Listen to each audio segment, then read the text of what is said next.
김윤경의 생생경제. 안녕하세요. 김윤경입니다. 우리나라 국가 부도 위험이 꽤 높네요. 국가가 부도날 위험은 CDS라는 것의 가산금리로 따져보는데요. 이게 11개월 만에 최고치를 기록을 했습니다. 일본보다 높아졌는데요. 유가가 급락하면서 국제경제에 대한 불안감이 커졌고요. 그래서 우리나라의 부도 위험도 커진 것으로 보입니다. 그리고 같은 이유로요. 전통적인 안전자산이었던 일본 국채에 대한 선호가 증가를 하면서 일본의 부도 위험은 낮아졌습니다. 엄마의 취업률이 높다. 그럼 아이 낳을 가능성은 더 커질까요? 그렇다는 연구 결과가 나왔습니다.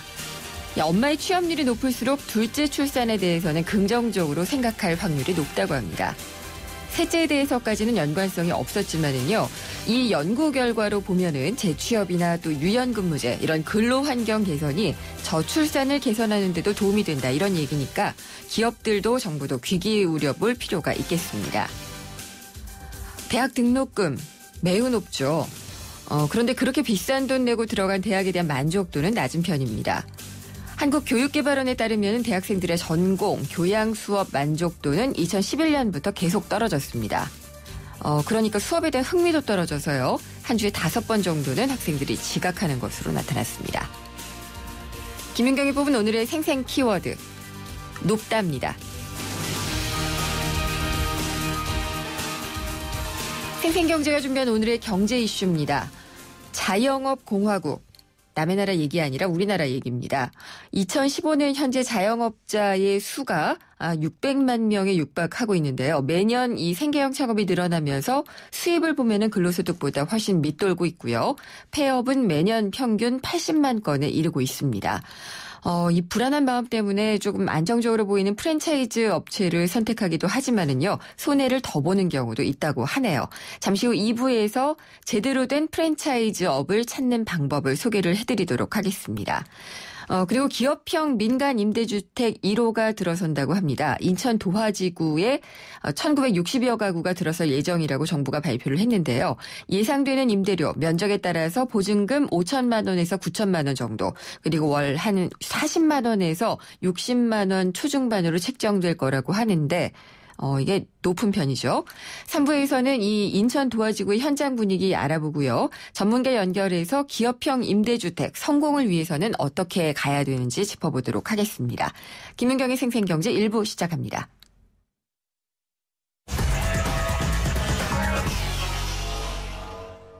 네, 오늘 증시 돌아보겠습니다. 유안타증권 선능력지점의 박진희 차장입니다. 안녕하십니까? 네, 안녕하세요. 네, 오늘 시장은 어떻게 끝났나요? 네, 오늘 종합주가지수 장중 내내 상승을 유지했습니다만은 훅장 들어서면서부터 시장의 변동성 커지면서 약세로 전환되어서 마감되었습니다.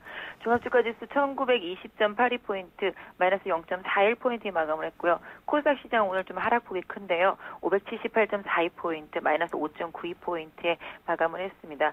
코스닥 시장 같은 경우 최근에 580선, 5년 동안 넘지 못했던 저항대에서 역시 다시 한번 저항을 받으면서요. 오늘 외국인과 기관의 매물 쏟아지면서 장중에 급락이 연출되는 모습에 나오면서 개인 투자자분들 상당히 좀 불안한 하루를 보내셨을 것 같습니다. 네, 코스피 시장에서는 그래도 외국인들 좀 사지 않았었나요? 네, 맞습니다. 코스피 시장에서는 외국인이 오늘 500억 정도를 매수를 했습니다. 반면에 기관이 연기물 중심으로 해서 매도가 나왔는데요. 네. 오늘 연기금이 900억대 매도를 하고 투신권에서도 280억대 매도가 나왔습니다.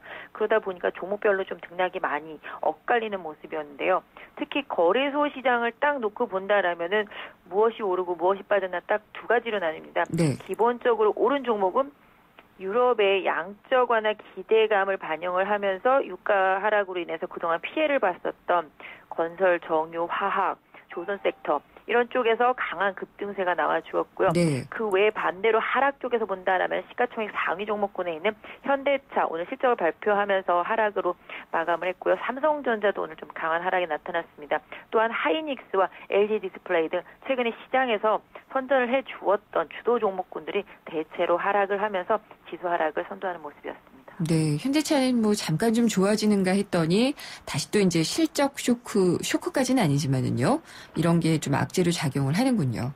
이번에 최근에 보신다라면은 뭐 현대차 같은 경우는 뭐 환율에 대한 기대감도 있었겠습니다만 전체적으로 배당도 있었고요. 네, 여러 가지 좀 문제들이 있었고요. 예. 기본적으로 오늘 뭐 현대차가 많이 빠진 거는 그 부분도 있겠습니다만 시가총액 상위 종목군에서 그동안 좀 선전을 했던 종목들이 빠지면서 같이 좀 매물이 많이 나온 게 아닌가 보여지고 있는데요. 네. 삼성전자와 하이닉스, LG디스플레이가 그동안 사실 코스닥의 IT를 이끌어왔던 주도 역할을 해줬습니다. 거래소에서. 그런데 오늘 그 종목들이 좀 빠졌는데 결과적으로는 시장에 돈이 없다 보니까 풍선 효과죠. 어느 한쪽이 부풀어 오르면 어느 한쪽이 쑥 빠져버리는 예. 그런 흐름 때문에 오늘 낙폭과대 경기 민감주 쪽으로 흐름이 이어지면서 그동안 시장을 좀 선도한 종목들로 하락이 많이 나왔는데요. 특히 오늘 코스닥이 급락이 상당히 좀 강하게 나와서 개인 투자자분들 상당히 좀 많이 힘들으셨을 것 같아요. 사실 최근에 580이 저항이다 이런 얘기 계속 나왔지만 뭐 이번에 뚫을 것이다라는 얘기들도 많이 나왔었는데요. 사실 좀 시장을 그동안 이끌었었던 게임 섹터라든지 뭐 헬스케어 섹터라든지 엔터 섹터 이런 쪽에서 좀 매물이 나와서 개인 투자자분들이 좀 그쪽에 많이 집중을 해 계셨고 특히 가장 좀 리스크했던 게 최근에 보면은 신용 잔고가 한 5조 3천억대 정도 됐었거든요. 근데 과거에 2100대에서 시장 무너질 때 그 당시에도 그 정도 비슷했었거든요. 근데 그 당시보다 지금 시장 규모가 많이 줄어있는 상태에서 이 정도 신용이면 사실 좀 리스크가 있었던 상태라서 저도 어제 그제 좀 약간 힘들겠다 싶었는데 오늘 좀 시장이 좀 많이 밀렸는데 그럼에도 불구하고 수급만 놓고 단순하게 본다라면은 코스닥 시장에서 외국인은 장중에는 거의 막 300억 가까이 매도를 했었거든요. 그러다 장 막판에 91억으로 줄었고요.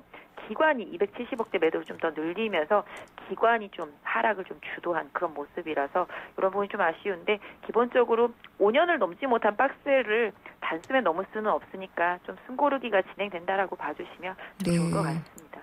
알겠습니다. 오늘 여기까지 들어야 될 것 같네요. 감사합니다. 네, 감사합니다. 유한타증권 선능력지점의 박진희 차장이었습니다.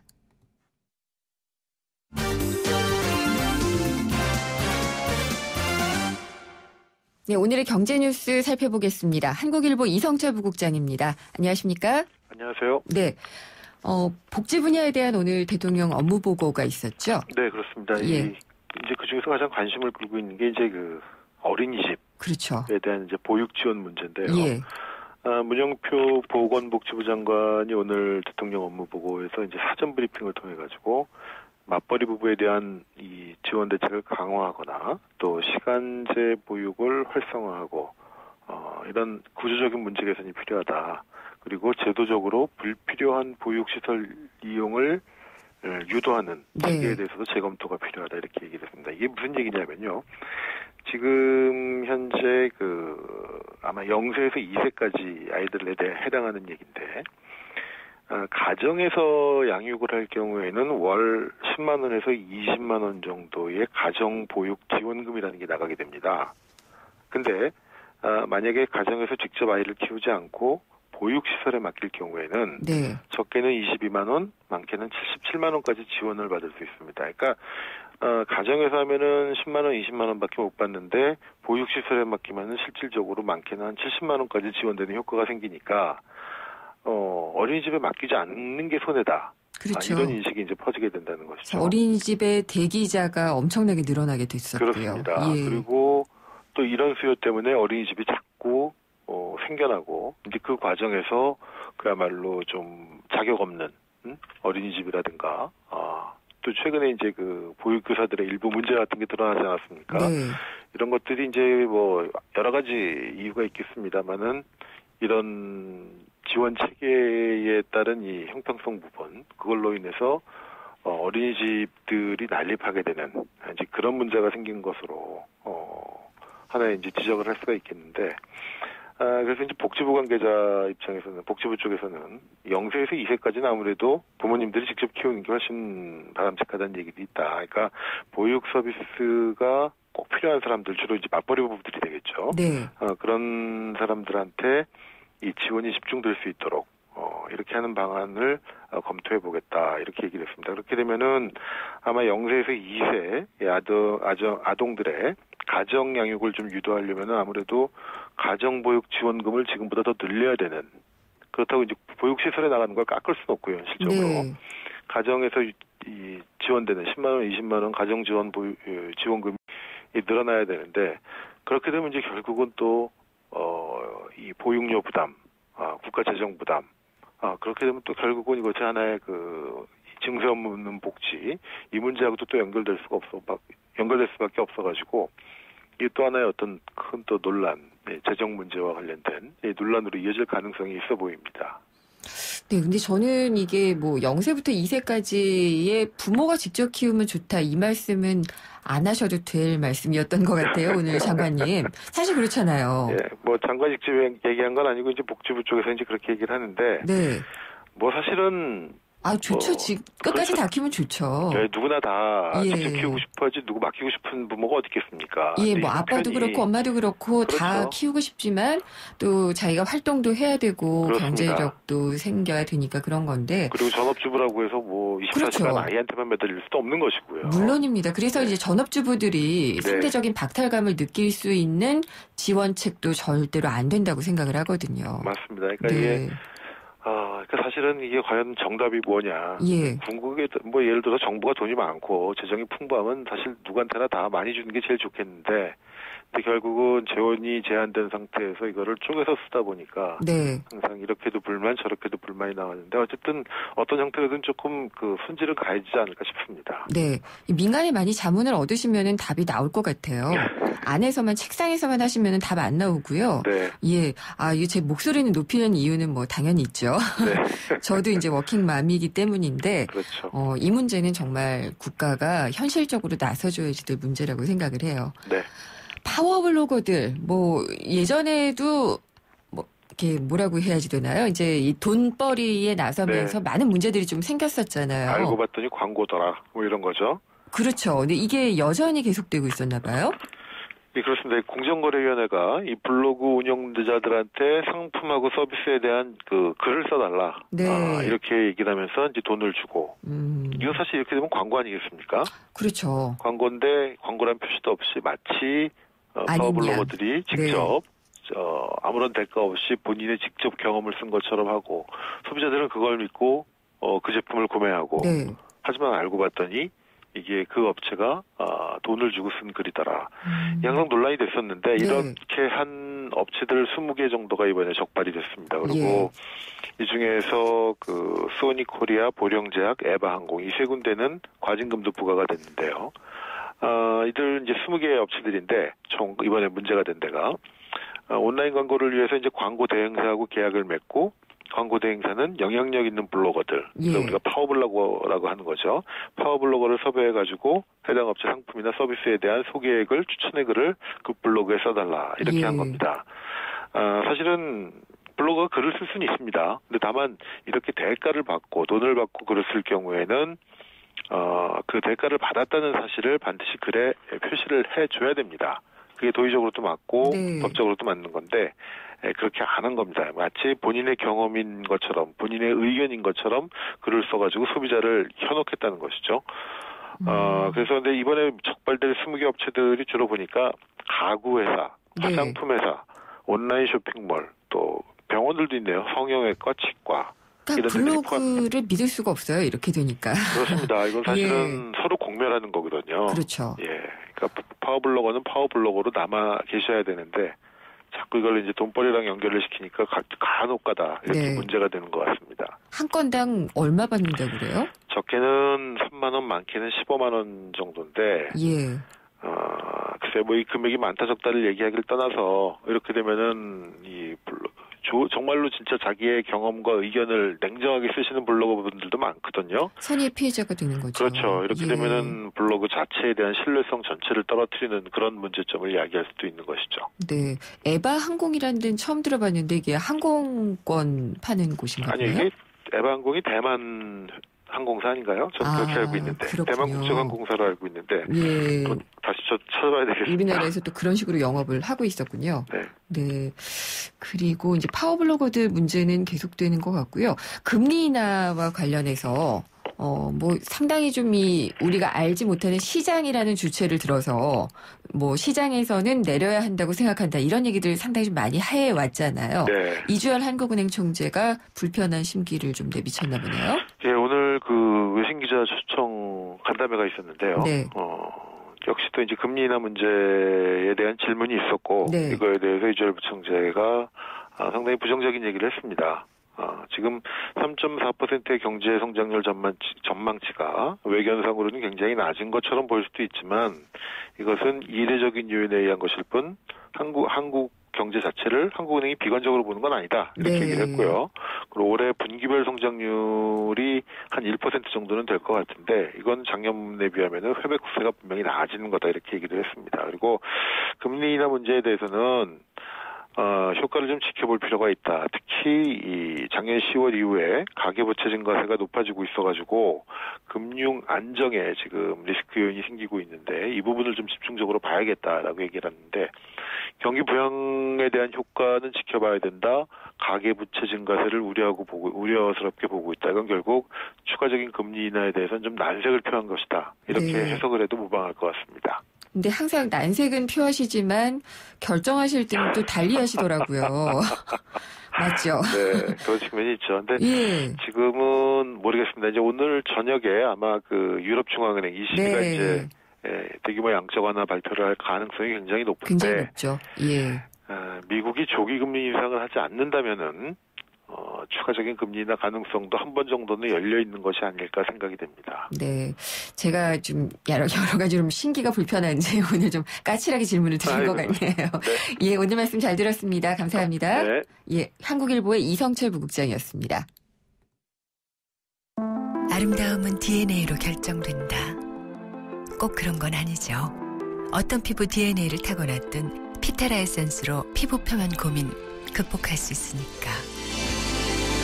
타고난 아름다움 넘어설 수 있어요.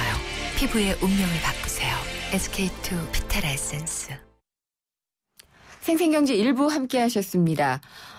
자영업자 주변에 굉장히 많습니다. 그래서 우리나라를 자영업 공화국이다라고까지 얘기를 하고 있는데요.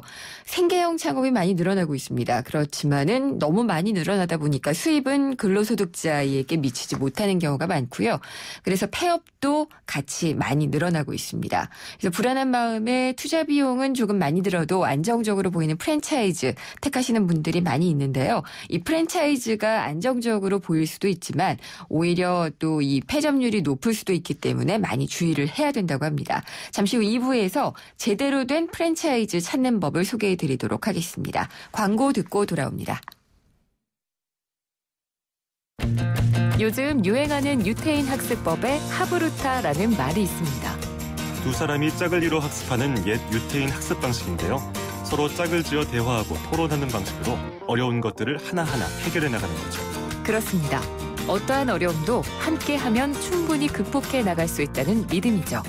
올해는 우리 이웃들의 무거운 짐들 우리가 조금씩 함께 나눠들면 어떨까요? 대한민국 모든 이들의 얼굴에서 미소가 지워지지 않도록 2015 YTN 라디오 연중기획 함께 들어요 대한민국. 올 한 해 동안 청취자 여러분과 함께 들고 함께 귀 기울이겠습니다. 아침에 잠 푹 자고 아침밥 먹고 학교 갔으면 좋겠어요. 학교 끝나고 친구들이랑 마음껏 운동도 하고 놀고 싶어요. 내가 어떤 걸 잘하는지 성적보다 제 꿈이 무엇인지 관심 가져주셨으면 좋겠어요. 대한민국의 꿈의 씨앗이 희망의 열매로 자라날 수 있도록 우리 아이들의 마음에 귀 기울여주세요. 이 캠페인은 단 한 명의 아이도 포기하지 않는 교육, 경기도 교육청이 함께합니다. 한 발 빠른 경제 뉴스, 한 뼘 깊은 경제 이슈, 한 번 물면 놓치지 않는 끝까지 가는 인터뷰. 지표 MC 김윤경의 생생경제.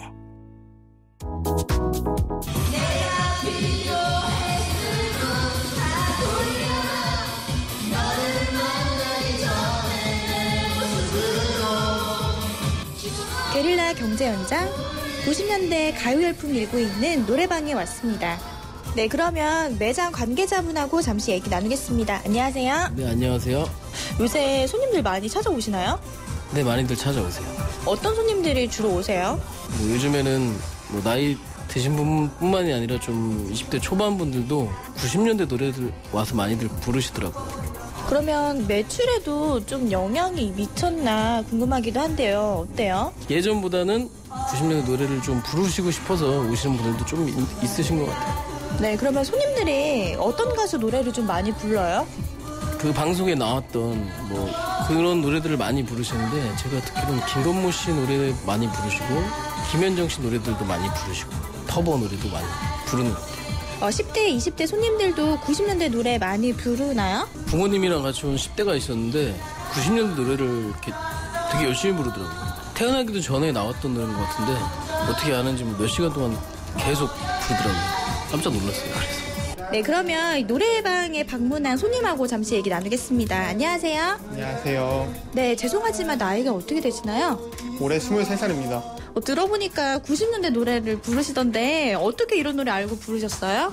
방송에서 보니까 그 시절에 나도 저 때 이런 노래 들었었는데 같이 공유가 되고 그런 게 참 좋았던 것 같습니다. 네, 요즘 주변에서도 좀 90년대 가요가 좀 화제인가요? 제 친구들 같은 경우에는 지금 뭐 여행을 가서 부르기도 하고 노래방에 가서 부르기도 하고 꽤 인기가 많은 걸로 알고 있습니다. 제가 볼링장에 갔을 때 노래가 나와서 이 시절에 있었구나. 같이 선배들이랑 후배들도 갔는데 같이 어울려서 이 노래를 듣고 볼링도 치고 한 게 좋았던 것 같습니다. 네, 말씀 감사합니다. 네, 지금까지 게릴라 경제원장 이혜리 리포터였습니다. 쉐보레 고객님, 2015년 새해 복 많이 받으시고 2015년 한 해 자동차 보험료도 꼭 받아가세요. 지금 쉐보레를 구입하시면 최대 200만 원까지 1년치 보험료를 지원해드립니다. 일부 차종 제외, 전시장 및 홈페이지 참조 1월 31일까지. Chevrolet, find new roads. 당신을 지키기 위해 꼼꼼히 봄. 당장 필요한 건 무엇인지, 혹시나 위험하진 않을지 주변까지 꼼꼼히 봄. 그랬더니 봄봄봄봄 봄이 왔어요. 당신의 봄 삼성화재. 우리집 통신 대표번호 101. TV지를 101로 인터넷을 101로 홍보이도 101로 모두 가입해 CCTV 맘카도 101로 함께 101. 우리집 통신은 101로 모두 다 해결해요. LG U+. 김윤경의 생생경제. 오늘 당신이 꼭 알아야 할 가장 중요한 경제 뉴스는 프랜차이즈 폐업률, 개업률보다 중요한 이유는입니다. 이 가까운 지역마다 봐도 가게들이 다 똑같아요. 프랜차이즈 업체인 경우가 많아서 그런데요. 번화가 아니더라도 골목 어디서나 프랜차이즈 가맹점들을 만날 수가 있습니다. 그런데 중요하게 봐야지 될 것이 이 점포 수가 얼마나 많다. 뭐 이런 것들을 프랜차이즈에서는 많이 홍보를 하는데 중요한 것은 폐업률이라는 얘기가 있습니다. 그만큼 많이 문을 닫는 것도 사실이라는 얘기일 텐데요. 한국창업경영연구소의 이상원 소장님 연결해서 자세한 얘기 들어보도록 하겠습니다. 소장님 안녕하십니까? 예, 안녕하세요. 이상원입니다. 네. 우리나라만 그런 것인지 아닌지 모르겠는데 정말 뭐 빵집은 뭐 비슷비슷한 프랜차이즈들, 뭐 닭집도 비슷비슷한 프랜차이즈들 이런 경우가 상당히 많이 있잖아요. 네네. 예, 우리나라의 이 자영업 가운데 프랜차이즈 업체가 차지하는 비중 얼마나 되나요? 자, 전체 창업이 1년에 보통 약 작년 같은 경우 92만 명 정도가 창업을 했고 83만 명이 폐업을 했어요. 아니 92만 명이 창업을 하고 80만 명이 폐업을요? 83만 명이 폐업을 하고요. 예. 그랬을 때 보통 프랜차이즈 창업의 비율은 약 35% 정도가 프랜차이즈형 창업이라고 보시면 됩니다. 네. 예, 한 35% 정도? 그럼 네네, 혹시 그렇습니다. 폐업하는 그 폐업 비중에서도 찾을 수가 있나요? 자, 폐업 비중은요, 사실은 일반 창업과 프랜차이즈 창업을 놓고 보면 정확한 통계가 나와 있진 않습니다만은 국세청의 소위 사업자 등록증 내용으로 봤을 때는 개인 창업이 프랜차이즈 창업보다는 조금 더 소위 폐업률은 조금 높은 걸로다가 나와져 있어요. 그렇군요. 네네. 그러면은 이 프랜차이즈 업체들 상당히 많이 있는데 그 중에서도 점포 수로 따지면 아무래도 빵집, 편의점 이런 데 제일 많을 것 같은데 어떤가요? 예, 업종으로 따지면 보통 업체를 갖다 세 가지로 나눌 수가 있어요. 네. 그게 이제 외식업, 또한 서비스업, 그리고 도소매업이라고 표현할 수 있는데요. 전체 프랜차이즈, 창업 시장이 아니라 프랜차이즈 업종을 구분을 놓고 보면 외식업 창업 비율이 약 한 51% 정도 선되고요. 예. 그리고 한 30여 프로가 도소매, 그리고 한 17, 8% 정도가 서비스업 이런 형태로다가 우리나라만 가지고 있는 특이한 현상이라고 할 수 있겠는데요. 네. 외식업 창업 비율이 훨씬 더 많은 것이 우리의 프랜차이즈 업종별 분류에 대한 내용이라고 얘기할 수 있습니다. 그렇군요. 조금 잘 된다 싶은 업체들은 또 프랜차이즈 업체로 변신을 하기도 하죠. 가게 하나 내서 잘 그렇죠. 되면. 네. 네, 그렇습니다. 그래서 이제 개인 창업 중에서 소위 명수주의, 다시 한번 오랫동안 해서 어떤 인지도를 가지고 있고 또한 손님들의 꾸준한 어떤 수익성이 발행이 되면 그것을 모태로 프랜차이즈 사업으로 하는 경우도 되게 많이 있고요. 네. 근본적으로 우리는 옛날서부터 속담 중에 이런 속담이 있잖아요. 먹는 것은 망하지 않는다. 속담이에요? 점포는 몫이다. 예. 이런 것들에 근간을 해갖고 그런 네. 것들을 기울여 해서 아마 외식업 창업이 그만큼 많이 나타나는 현상이라고 얘기할 수 있습니다. 네. 네.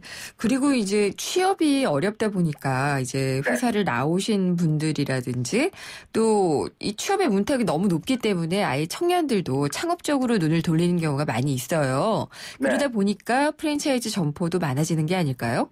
네네. 맞습니다. 지금 말씀하셨듯이 지금 현재 전체 약 한 10년 전만 해도 창업의 전체적인 인구에 대한 부분은 연령별로 봤을 때 30대 후반서부터 40대 중반이 제일 많았었어요. 네. 그런데 이게 그 한 10년 이후서부터 가장 최근 한 5년 이후 약 10년, 9년 이후서부터 나타나는 현상 중에 하나가 지금 금방 말씀하셨듯이 청년들이 창업에 도전하는 형태의 내용이 상당히 많았고요. 두 번째는 역시나 리타이어, 즉 베이비부머 세대라고 표현할 수 있습니다만은 소위 55년생부터 62년생까지 한 712만 명이라는 사람들이 퇴직을 했는데도 불구하고 경제활동을 계속 해야지 되는 형태인데 고용이 안 되다 보니까 창업시장을 전반하는 이런 형태의 창업이 근 한 5년 동안 상당히 많이 증가하고 있는 것이 우리의 어떤 연령별 창업의 형태라고 얘기할 수 있습니다. 네. 그리고 이제 잘 된다는 프랜차이즈 업체들의 광고를 보면은요. 우리가 점포 수가 전국에 몇 개다. 그래서 뭐 개업률을 강조하는 경우가 많이 있잖아요. 네네. 네, 제가 서두에도 말씀을 드렸지만은 폐업률도 좀 유심히 봐야 된다라고 하더라고요. 네네. 아주 좋은 지적을 하셨어요.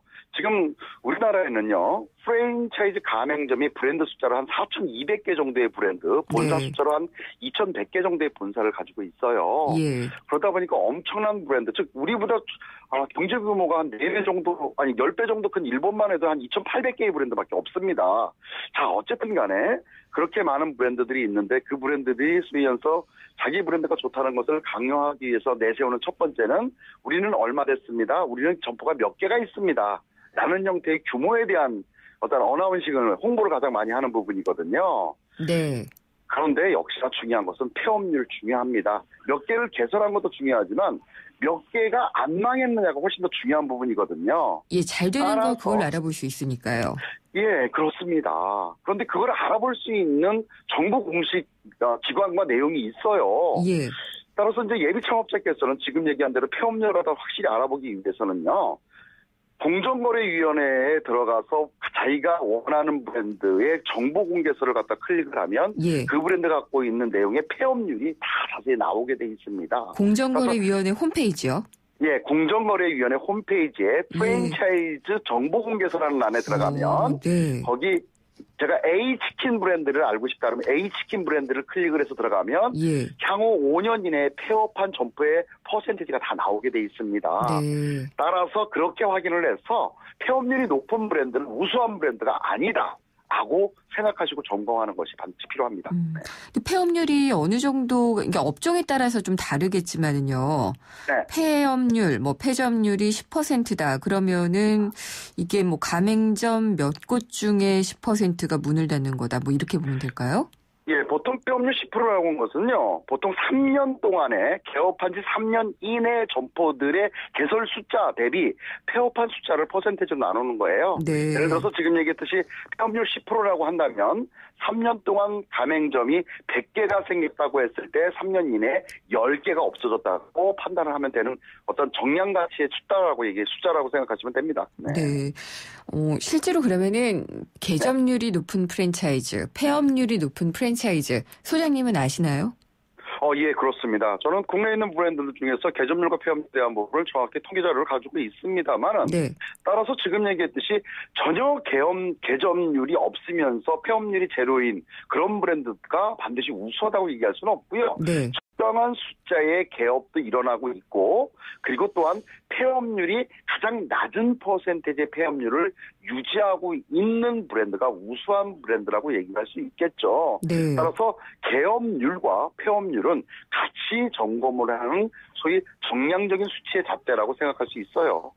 그러면은 폐점률이 좀 높은 브랜드 몇 개 좀 알려주실 수 있을까요? 예, 폐점률이 가장 높은 2014년 내지 2015년, 지금 2015년입니다만은 작년도에 폐업률이 높았던 업종은 스몰비어라고 해서 좀 싸게 파는 맥주 전문점 브랜드들하고요. 네. 네, 그리고 또한 마찬가지로 어떤 강점, 닭이지만 특수한 형태의 내용으로 판매했던 브랜드에 대한 치킨 전문점. 그리고 또 한 가지는 빙수나 이런 디저트 카페나 이런 형태의 내용으로다가 계절 지향적인 아이템을 했던 빙수 전문점 같은 이런 형태가 작년도에는 폐점률이 가장 많았던 업종이라고 얘기할 수 있어요. 네. 반대로 그러면 폐점률이 좀 낮았던 업종이나 브랜드는요? 예, 폐점률이 낮았던 업종은 역시나 생활지원업이라고 얘기할 수 있겠는데 세탁 편의점 같은 경우, 네. 김밥 전문점 같은 경우, 그리고 분식집이나 한식 정식 전문점, 그리고 또한 마찬가지로 요즘 들어서 많이 하는 미용실, 학원 이런 것들은 폐업률이 좀 낮았던 업종이라고 얘기할 수 있습니다. 네. 단순하게 폐점률이 낮다 높다로만 보면 안 될 것 같고요. 네네, 이것과 그렇습니다. 함께 더불어서 봐야지 될 변수가 있다면은 어떤 걸까요? 예, 한 3가지 정도, 즉 프랜차이즈 창업을 준비하는 분들이 받아야 될 것은 폐점률에 대한 부분도 당연히 찾게 중에 하나고요. 제일 첫 번째는 역시나 그 본사가 가지고는 매출과 수익성에 대한 지표의 변화를 반드시 봐야 됩니다. 네. 매출이 상승하고 있는지 또한 본사가 가지고 있는 가맹점이 갖고 있는 매출 대비 수익성이 지속되고 있는지에 대한 부분이 하나고요. 그리고 두 번째는 슈퍼바이징이라고 합니다만은 즉 가맹점을 갖다가 본사에서 지원하는 지원 제도에 대한 부분이 잘 운영되고 있느냐를 반드시 검토해야 되는 부분이고요. 세 번째는 역시나 뭐냐면 안정적인 유통과 물류를 해주고 있느냐에 대한 부분도 상당히 중요한 부분입니다. 그래서 그런 부분까지 같이 폐업률을 갖다 같이 검토를 해도 보면 조금 더 유망한 우수한 브랜드를 갖다 선택할 수 있는 판단의 기준이라고 될 수 있을 것 같아요. 네. 그러면은 폐점률, 개점률 말고도 이제 여러 가지들을 봐야지 된다고 말씀을 하셨는데 네. 올해에 조금 괜찮다 싶어서 몰릴 만한 그런 업종이나 이런 것들을 소개를 해 주실 수도 있나요? 예, 그렇습니다. 올해 같은 경우는 아마 작년도와 마찬가지로 기상도로 표현하면 이럴 것 같아요. 2015년의 창업시장의 기상도는 계속 흐림 간간이 소나기라고 아마 할 정도로 생각보다 조금 좋다고는 볼 수 없습니다. 근데 경기는 이제 바닥을 찍었다고 저희들이 창업 전문가들은 보고 있는데요. 그러다 보니까 약 5가지 키워드, 즉 트렌드에 대한 부분을 집중을 좀 하셨으면 좋겠어요. 네. 첫 번째는 역시나 합리적인 가격입니다. 이게 무슨 얘기냐면 고가보다는 중가의 가격이지만 품질이 결정이 돼 있는, 품질이 담보되고 있는 그 정도의 가격에 대한 밸류가 좀 필요할 것이고요. 네, 수장님 지금 시간이 별로 없어서요. 네 가지를 간략하게만 좀 말씀을 해주시겠어요? 예, 그렇습니다. 그리고 건강과 환경에 대한 부분, 그리고 여성과 어린이를 대상으로 한 아이템, 그리고 역시나 생활에 필요한 아이템들에 대한 부분, 그리고 자주 쓸 수 있는 그런 아이템들이 아마 2015년에 집중할 수 있는 아이템이라고 할 수 있습니다. 네, 잘 들었습니다. 감사합니다. 네, 고맙습니다. 이상원 한국창업경영연구소 소장이었습니다.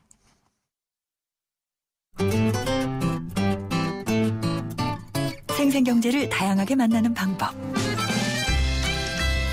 YTN 라디오 앱 예스와 웹사이트 김윤경의 생생경제 또는 트위터 YTN_이코노미로 실시간 듣기와 다시 듣기를 하실 수 있고 방송 내용에 대한 문의와 의견을 주실 수 있습니다.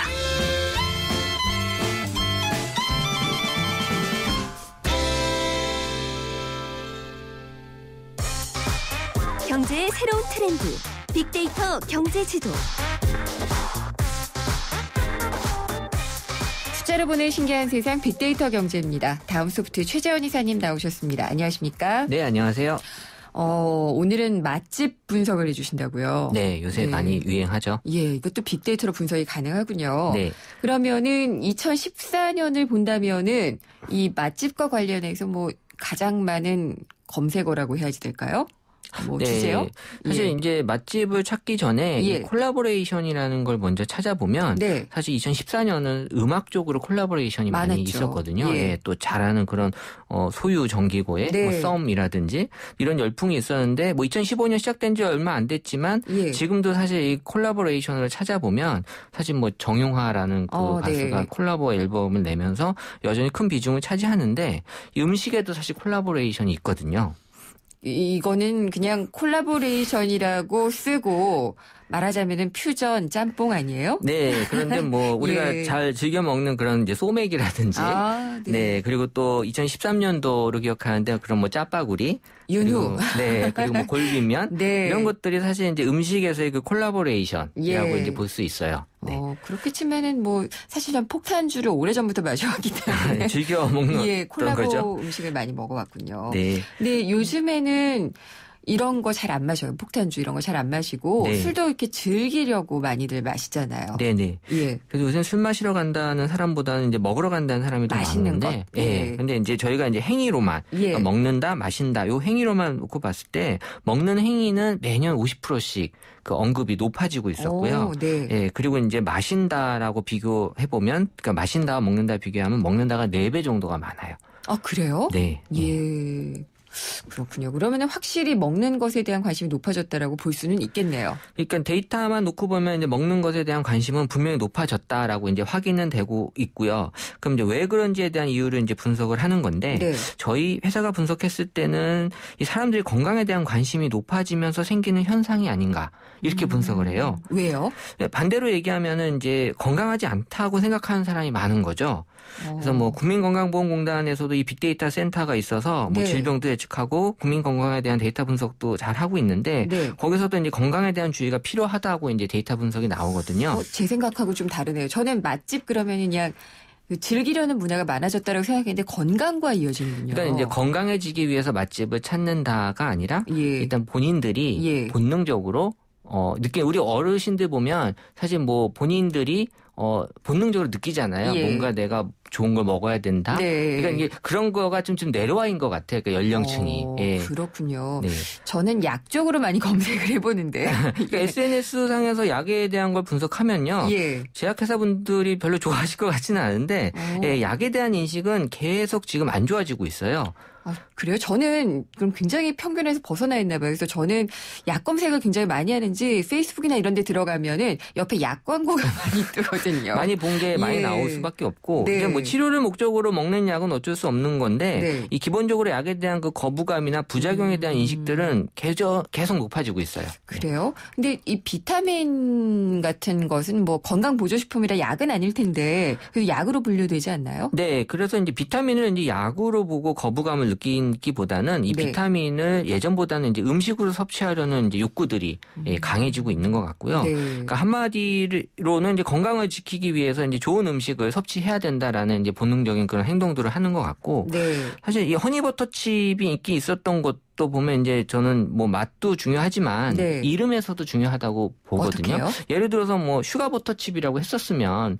사람들이 지금만큼 잘 먹었을까? 그러니까 이 허니라고 하는 것에 대해서 이제 사람들이 갖고 있는 그런 어떤 생각들이 있는 거고요. 달기는 단데 그것이 어떤 몸에 건강에 네. 좋은. 우리 그 네. 허니버터칩 뜨기 전에 그 벌꿀 아이스크림도 전쟁 한 번 있었잖아요. 그렇죠. 다 이제 없어졌더라고요. 예, 네. 그 순간적으로 없어졌는데 이런 벌꿀에 대한 어떤 사람들 꿀에 대한 네. 본능적인 그런 이 생각들이 있어서 우리 사실 뭐 오래전에 그 원시인들 보면 이 꿀로 영양 섭취를 했었거든요. 예. 근데 음식은 많이 진화했지만 인간의 몸은 아직 진화가 음식만큼은 덜 돼 있는 거죠. 이사님 너무 멀리 가셨어요. 원시인이 아니라요. 저 어렸을 때도 꿀 먹었어요. 아, 그러셨어요? 네. 네. 건강식품으로 선물들도 많이 하고 그랬는데. 그렇군요. 근데 이게 맛집을 또 같이 가는 거는 친구. 네. 뭐 이 사교 활동하고도 많이 연관이 있을 것 같아요. 그러니까 뭐 맛집에 대한 사실 평가 기준이 객관적이냐 주관적이냐 사실 의견들이 많이 있거든요. 네. 이제 또 전문 블로거들이 많아서 이제 거기 낚여서 사실 많죠. 맛집 아닌데 맛집을 예. 가는 경우도 많이 올라오는데 사실 확률을 높이는 방법 중에 하나는 오빠랑 같이 가서 먹었다라는 집이 맛집일 확률이 높아요. 왜요? 오빠랑 가는 집은 일단 좋은 집을 선별을 네. 했다는 거거든요. 제가 오빠가 없어서. 예. 뭐 이해가 가시는 분과 가시지 않는 분들이 좀 나눠지긴 하는데 예, 확률을 높이기 위해서 이렇게 말씀을 드리는 거고 그렇구나. 저는 이제 이 음식에 대해서만큼은 요새 사람들은 정통성을 생각을 하는 것 같아요. 네. 그러니까 뭐 다시 얘기하면 이제 근본이 있는 맛을 찾는다. 네. 2010년도를 기억하는데 이때는 약간 퓨전 음식 또 그전에는 일단 현지화, 그러니까 외국 음식이 와도 우리나라에 맞게 현지화하는 것들이 더 유행이었는데 네. 지금은 아예 이 근본을 찾는 거죠. 아예 그게 들어와 버리죠. 외국 것이. 그렇죠. 그래서 뭐 디저트, 마카롱은 그럼 프랑스, 네. 팝콘이냐? 그러면 시카고, 예. 치즈케이크이면 뉴욕. 그러니까 현지 브랜드가 직접 들어와서 팔면 사람들에게 더 또 인기가 있는 거고 또 심지어 이게 또 매일매일 비행기로 공수가 돼서 사람들에게 바로바로 공급이 되게끔 하는 물론 네. 가격은 거기에만큼 너무 비싸요. 예, 한 2배 정도 더 비싸게 받지만 사람들에게는 그걸 더 공감하는 게 있어요. 그렇죠. 팝콘이 시카고군요. 치즈케이크는 뉴욕이 맞아요. 이 오바마가 늘 즐겨 먹는다는 케이크 들어왔는데 네. 너무 비싸더라고요. 네, 정확하게 2배 넘더라고요. 네, 맛은 있는데. 네. 그렇군요. 그래서 내가 지금 그 나라 것을 직접 먹는다. 어떤 정통성을 찾는다는 그런 의미를 좀 많이 찾고 있는 것 같은데. 네. 근데 이게 음식이 우리나라에 많이 들어왔는데 이게 또 우리나라화 되기도 하지만 그렇지 않은 경우도 지금 말씀을 해주셨고요. 네네. 어떻게 퍼지고 있나요? 그러니까 사람들이 이 인식 자체가 뭐 이제 우리나라 음식 한식만 먹는다라기보다는 뭐 좋은 거 유행한 거는 이제 다 먹겠다라는 이제 그런 인식들이 강해지면서 약간 그 세계화? 그러니까 음식에 대해서만큼은 어떤 거부감 없이 세계화에 대한 게 쉽게 받아들이고 있고요. 그래서 그런 건지는 모르겠지만 어쨌든 격리단끼리 가장 그런 맛집이나 사람들에게 즐겨 찾는 곳으로 돼 있어요. 다양한 음식들이 다 모여 있죠. 네. 예. 그리고 뭐 한식보다는 이 격리단끼리 이제 카페류나 디저트 같은 서양 음식이 많이 들어와 있는데, 그러니까 다녀온 사람들이 쓰는 단어 중에는 이 격리단끼리 이제 이국적이다. 네. 왠지 현지에 가서 정통 음식을 먹었다는 느낌? 이런 느낌을 이제 받는 것 같고요. 마찬가지로 한식도 그래요. 한식은 어디야라고 했을 때 그럼 전주지라고 하면 이제 전주 가는 거거든요, 지금. 먹으러. 네, 지방이지만. 또 그래서 한식 뷔페 대형 프랜차이즈 많이 지금 생기고 있고요. 그래요? 네, 지금 한식 뷔페가 많이 큰 대형 회사들 기업들이 지금 하고 있고요. 네. 그리고 또 뭐 초코파이도 이제 정통을 찾아야지 해서 풍년제과로 찾는 것 같아요. 그게 그래서 이제 이 서울에 있는 백화점들이 좀 많이 들어와 있더라고요. 네. 어묵 같은 경우에도 뭐 부산에 어떤 어묵 이래가지고 그 프랜차이즈가 이제 뭐 여러 개가 생겨서 찾아 먹기도 하고. 네. 그러니까 정통과 근본 뿌리를 사람들이 이제는 찾는 것 같아요. 그래요? 최재현 이사님은 어떤 음식 좋아하시는데요? 저는 요새 그 붕어빵 또 새롭게 변신을 했어요. 어떻게 변신을 했죠? 약간 크로아상 느낌으로 나게 붕어빵이 또 변신을 해서 커피와 붕어빵 아주 좋은 조합으로 요새 좀 인기가 있는 또 메뉴고요. 이사님은 어떻게 이렇게 트렌디하시죠?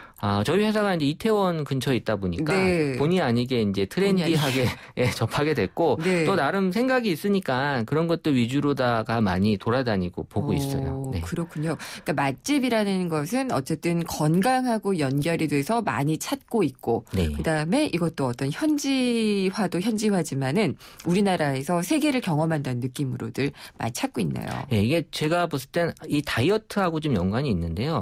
어차피 다이어트는 겨울에는 조금 이제 이슈가 되지 않는 그런 키워드긴 하지만 이 맛집이나 이런 어떤 건강에 대한 사람들이 관심이 커지면서 다이어트 쪽은 상대적으로 줄어들 거다라는 생각이 들어요. 그러니까 다이어트라는 어떤 그런 유의 검색어들이요? 네. 그래서 아마 이게 이제 여름이 되면 다시 한번 확인할 수 있겠는데 아마 다이어트가 분명히 줄어들긴 할 것 같아요. 그렇군요. 그러니까 사람들이 일단 그냥 먹는 즐거움을 더 많이 찾게 되는 그런 경우군요. 커피 같은 것들은 뭐 어떻게 안 나오나요? 유행 트렌드 같은 게요? 커피 같은 경우는 이제 그 어떤 선택에 그래도 한계가 있잖아요. 뭐 종류를 늘린다고 해도 이게 어느 정도 제한적이기 때문에 그래서 이제 커피와 같이 먹는 디저트에서 이제 그런 것들을 많이 새로운 것들을 찾는 거죠. 디저트. 그 디저트 시장만큼은 정말 그 변화가 심해요. 작년에 그 팥빙수로 정말 한때 열풍을 일었는데 난리였죠. 지금은 뭐 사실 이제 그 집들이 팥죽으로 또 변형을 해서 하지만 그때만큼은 또 그런 인기를 끌지는 않는 것 같고 1년을 못 가는군요. 네, 그래서 이 디저트만큼은 사람들한테는 오래 가지 않는 그런 어떤 시장인 것 같아요. 그렇군요. 허니버터칩 동생이 나오기는 했던데 걔도 어떻게 될지. 네, 그래서 이제 허니 시리즈로 예. 저희가 따로 분석을 하는데 네. 이 아까 제가 말씀드린 허니가 가지고 있는 본능적인 느낌 때문에 허니를 붙여서 가는 것들이 지금 많이 나올 거예요. 알겠습니다. 잘 들었습니다. 감사합니다. 감사합니다. 다음 소프트웨어 최재원 이사였습니다. 여러분, 새해 복 많이 받는 방법 아세요?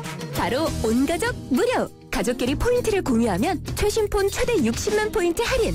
함께 쓰는 집 전화 인터넷은 기본, 가족 누구나 무한 멤버십까지! 복도 혜택도 많이 받으세요! 가족이 힘이다! 그러니까 SK텔레콤 자세한 내용 홈페이지 참조. 가리고 흉터 가리지 마세요. 흉터 전문 더마틱스 울트라 CPX 성분이 흉터를 흐리고 부드럽고 매끈하게, 흉터에 더 자신있게 더마틱스 울트라. 이탈리아 글로벌 제약회사 메나리니. 본 제품은 의료기기입니다. 얇아지고 빠지고 가르마가 넓어지는 여성 탈모. 여성 전용 탈모 치료제 엘크라넬로 해결하세요. 엘크라넬의 알파트라디올 성분이 여성 탈모의 주 원인의 생성을 억제해 풍성하고 건강하게. 끈적임 없이 하루 한 번. 여성 탈모 치료엔 엘크라넬. 약국에 있습니다. 밖에서는 날씨 때문에, 집에서는 아래층 때문에 마음껏 뛰놀지 못하는 아이들. 미안한 만큼 더 좋은 것만 주고 싶다면 서울우유 한 잔을 건네보세요. 우유는 몸에 힘을 주고 행복은 마음에 힘을 줍니다. 서울우유. 생생경제 3부에서는 정부가 전월세난을 해결하겠다고 마련했죠. 기업형 민간 임대주택 알아보려고 합니다. 여러분의 의견은 어떠신지 저희가 물어보려고 하고 있는데요.